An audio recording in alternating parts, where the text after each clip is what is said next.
Mission accomplie. Le Centre culturel présente sa programmation pour la saison 2012-2013. Madame la directrice s'en réjouit et Monsieur le maire aussi. D'autant que le directeur régional de l'action culturelle vient d'encourager Bergerac à la lecture publique. Notre télévision associative a quant à elle des problèmes de micro, prière de nous en excuser, mais comme la lecture publique, ça va s'arranger. Tu as participé ou... Bien évidemment, on participe en étroite collaboration avec Sylvie Devier, donc la directrice du centre culturel. Et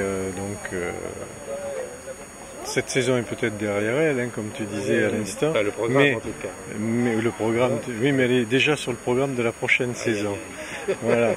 Et donc à partir des spectacles qu'elle peut voir au fil du temps, des mois, des critiques qui sont faites sur un certain nombre de spectacles, eh bien elle me fait un certain nombre de propositions à partir je dirais d'un cahier des charges politique qui est donné par l'équipe municipale, et nous essayons de mettre en adéquation ces différents spectacles avec cette volonté politique. Accompagner ces propositions-là qui sortent un petit peu des sentiers battus par des actions de médiation. Ça aussi, c'est une notion qui est très très importante dans le cadre de la construction d'une saison, c'est d'offrir aux spectateurs des spectacles accompagnés. Donc on fait des bords de scène, donc on fait des stages, des rencontres, voilà. Mais le centre culturel ou l'espace François Mitterrand ne sont pas simplement des espaces où l'on vient pour consommer. Et qu'après il faut qu'elle soit revenue de 8 à 9 pour se préparer. Et toute l'attitude qui m'est donnée pour travailler au mieux de la colline. Alors, ce soir, c'est un petit peu l'aboutissement d'une belle journée autour de la culture, puisque nous avons eu le plaisir d'accueillir le directeur régional des affaires culturelles avec l'ensemble de ses collaborateurs qui, suite à une invitation, donc a fait un peu le tour de nos différents équipements culturels sur la ville de Bergerac, a rencontré également les différents acteurs, théâtre, musique, sur la ville, et à qui nous avons fait part, bien sûr, de toute l'action culturelle qui était menée par la ville de Bergerac, les différents projets qui sont les nôtres, et notamment un projet qui nous tient particulièrement à cœur, autour de la lecture publique et la déclinaison de la lecture publique sur cette ville. Avec un gros projet phare qui nous occupera dans les mois qui viennent, et notamment qui sera susceptible d'occuper très certainement la future communauté d'agglomération, c'est-à-dire la restructuration totale de notre médiathèque.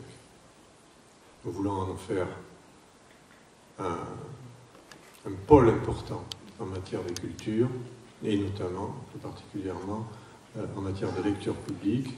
Et le directeur régional des affaires culturelles nous a bien indiqué que pour lui, c'était, je dirais, un projet phare pour son ministère à l'échelle d'une ville, d'une sous-préfecture. Donc, j'ai indiqué aux différents services que dès à présent, eh bien, il fallait qu'on s'attache à ce travail et à, bien sûr, faire un certain nombre de propositions en matière de lecture publique. Alors, peu de villes de la dimension de Bergerac peuvent s'enorgueillir d'avoir un tel outil, de tels bâtiments, de telles structures au service de la culture. Donc, des outils destinés, bien sûr, prioritairement à la diffusion et à la promotion du spectacle et du spectacle vivant. À ce titre, le Centre culturel Michel Manet, l'espace François Mitterrand, avec cet auditorium, l'école de musique à côté, participe bien à l'éveil de la sensibilité de chacun face à la création contemporaine. Alors, souvent, on entend ici ou là qu'en période de crise, de récession, le budget de la culture, on le voit, a une fâcheuse tendance à devenir le parent pauvre des politiques publiques. Et moi je le dis tout de go, c'est une erreur. Erreur monumentale. Alors on a décidé avec l'équipe qui m'entoure et les services que ce ne serait absolument pas le cas ici à Bergerac. Alors bien sûr, il ne faut pas nier le contexte, nous avons une crise, et cette crise nous pousse à être encore plus créatifs pour maintenir à haut niveau notre engagement en faveur d'une politique culturelle forte. Mieux, nous avons décidé, et vous le verrez tout à l'heure dans le programme, de développer cette offre. Conforter bien sûr les partenariats. Faire profiter à toutes et à tous d'un moment d'évasion. Je dirais que ça a été un peu le fil conducteur dans la mission que j'ai demandé à Sylvie Devier pour cette saison culturelle 2012-2013.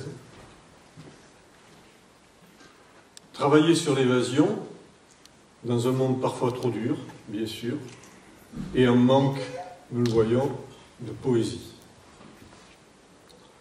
Alors notre ambition est d'offrir au plus grand nombre, bien sûr, une programmation éclectique, de grande qualité. C'est pas parce qu'elle est éclectique qu'elle ne peut pas être de qualité, qui, là aussi, j'ai souhaité que nous puissions mettre en phase cette programmation et que cette programmation puisse favoriser le lien social et la liberté d'expression. Car il n'y a pas de véritable projet culturel sans référence à des valeurs.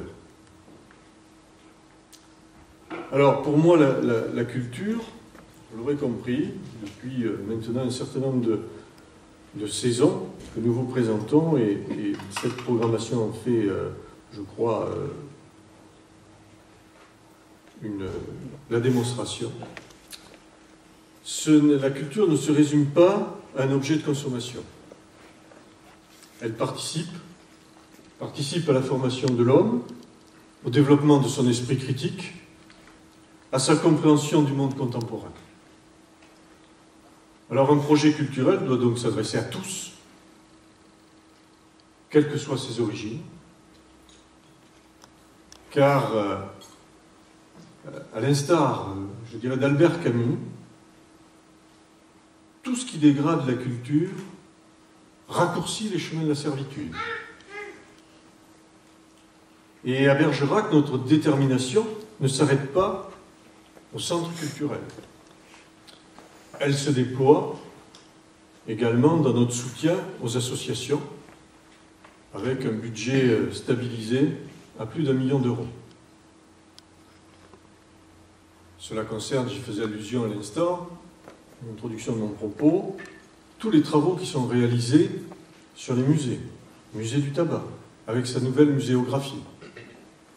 C'est aussi la création d'un centre d'interprétation à l'architecture et au patrimoine au musée du vin et de la batellerie.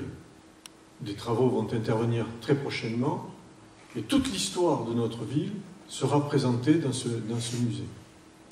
Que les Bergeracois puissent se l'approprier, puissent connaître l'histoire de notre ville. Là aussi, c'est faire référence à un certain nombre de valeurs et aussi, c'est renforcer une identité et une appartenance. Alors, c'est encore, et le lien est vite fait, avec la labellisation de Ville d'art et d'histoire, qui a pour objectif majeur, bien sûr, je le disais à l'instant, ce label de mieux faire connaître la ville aux Bergeracois et de faire lien avec les habitants.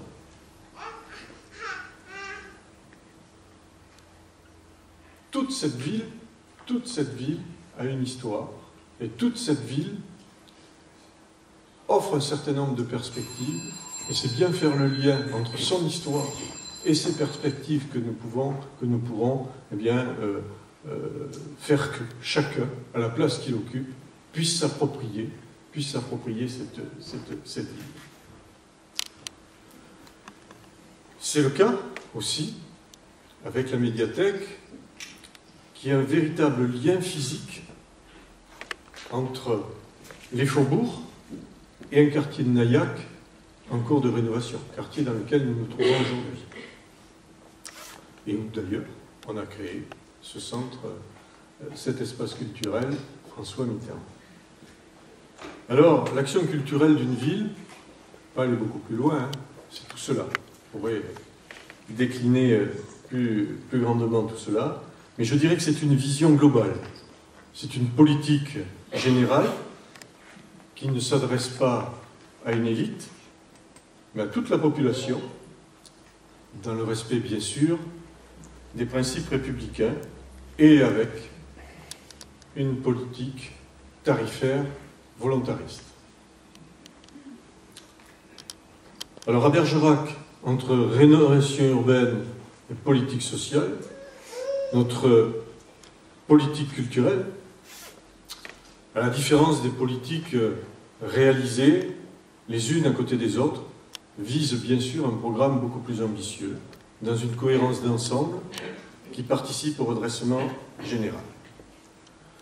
Alors, tout à l'heure, j'abordais la question des partenariats, et dans cette optique, on prend en compte, bien sûr, afin de renforcer cette politique culturelle, afin de la développer, de lui donner un impact supplémentaire. On prend en compte les expériences initiées par le département, l'agence culturelle départementale, la région, avec l'Office artistique, région Aquitaine, et l'Office national de diffusion artistique. Et ce maillage nous permet de garantir une qualité, mais aussi, surtout, de s'appuyer sur des équipes pédagogiques, et afin de créer, bien sûr, dès le plus jeune âge, une passerelle entre culture et école. Un axe fort de notre politique, c'est bien ce lien entre la culture et l'école. Je faisais, je veux dire, les différentes écoles ces derniers jours suite à la rentrée scolaire, et une grande majorité d'enseignants et directeurs d'école nous faisaient état, bien sûr, de cet axe fort entre, bien sûr, la culture, l'école, et ce complément, je dirais, d'enseignement et de découverte qui peut être apporté par les services de la ville de Bergerac, et notamment par la médiation culturelle, grâce à un agent spécialisé, si je puis dire, en médiation culturelle. Alors la Gare mondiale, aussi. La Gare mondiale qui possède la structure nécessaire à la mise en place de tels projets, et en particulier grâce à la résidence d'artistes. Et c'est aussi donc avec la mise en commun de lieux de création et de production que s'organise cette saison culturelle.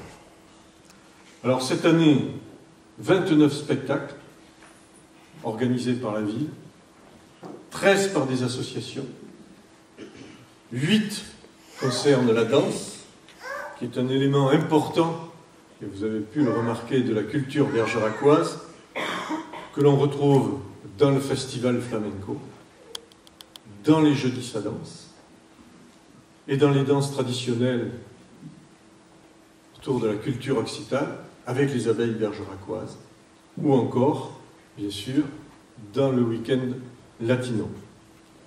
Et ce ne sont pas moins de 7 compagnies régionales qui se produiront sur scène cette année.